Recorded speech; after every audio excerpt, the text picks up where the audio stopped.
says there's no mutual love between two things. So if you love someone, you love yourself, yourself can't love you back. Okay, well, let's see what the frogs have to do with this proof. Two universals, we have to wait for those. That's a negation at the top. Negations at the top you can only use to get contradictions when you've got something else to contradict with them. So all of those are things we wait. Negations are things we can do straight away. So at the bottom, if we're trying to prove this, we assume the opposite.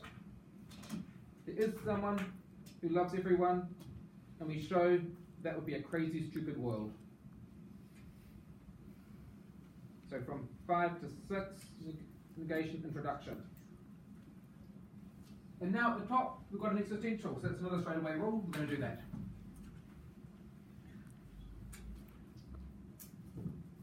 There is someone who loves everyone. We'll keep it simple. A loves everyone. We're going to assume that A is the one who loves everyone and try to prove what we're going to prove before. And then that will get rid of 5 through our assumption of 7 to 8. That's our existential elimination. So that's one of our new rules. We used a new letter we hadn't used anywhere, which was A. We're going to assume that A is the one doing the loving. It's just a name for whoever is the one who loves everyone. We're trying to prove this contradiction here. So what's the next step we do?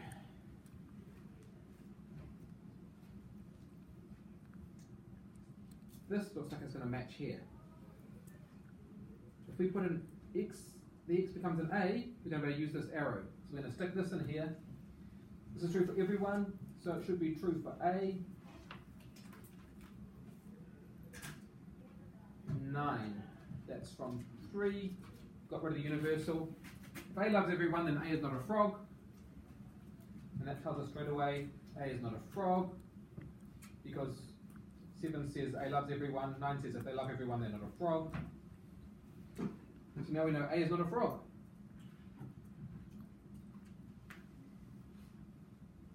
What's the other frog premise we've got? Everything is either a frog or one of these things. So that means A is either a frog or one of these things, and they're not a frog. So let's try that. A is a frog, or there exists someone who loves them. That's from 1. You can see how it's going to match with what we already have here. Now, that's a disjunction. And what we'll do is we'll say either it's an FA, but we have a not FA, that's a contradiction, so we get what we want. Or we have this, and we're going to hope this gets a contradiction. We have no idea if it will, but at least we've now learnt something. There is someone who loves A, which is nice, but also could be useful, because we don't have anything about anyone loving A.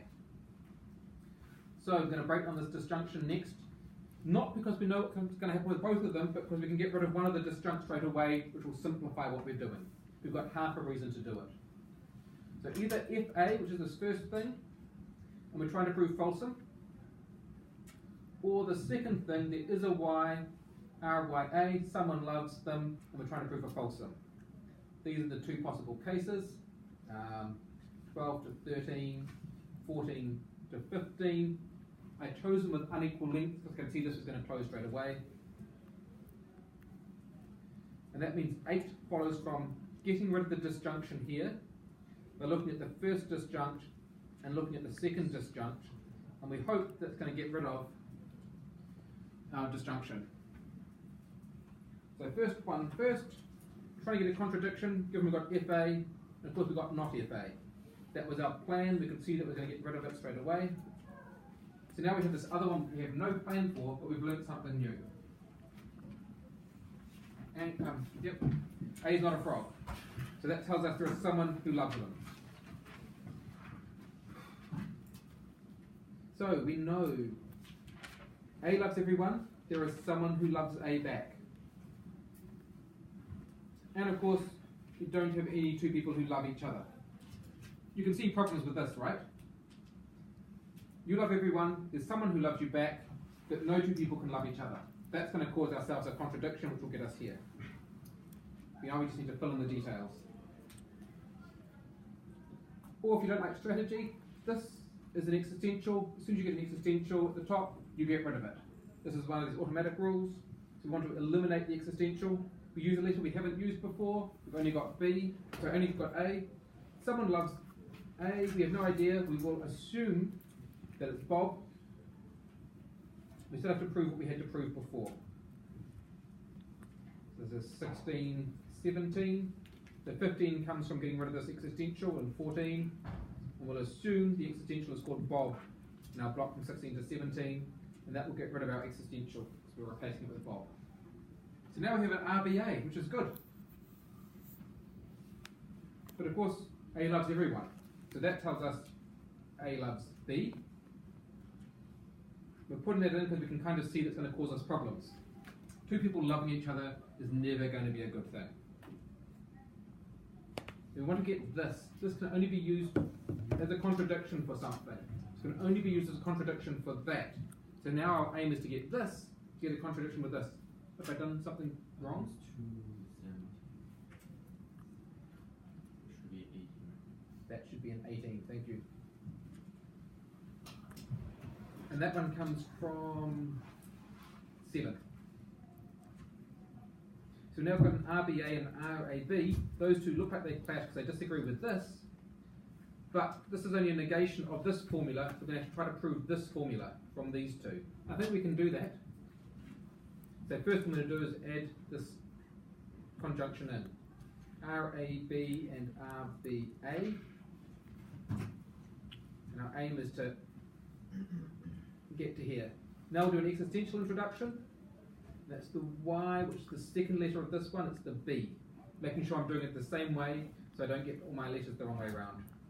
So there exists a Y, R-A-Y and R-Y-A. 20 from 19. Existential introductions. And now we're trying to get to this thing here. We're going to take out the A as well. There exists an X. There exists a Y, R-X-Y and R-Y-X. This is the opposite of this. 21, it comes from 20, it's another introduction. So 21 and 2, they're going to contradict each other. We found out if you love everyone and someone loves you back, then that will contradict that no two people can love each other. It just took a little bit of work to do that, but the idea in English was quite straightforward. We finished that off. So to do that we have to do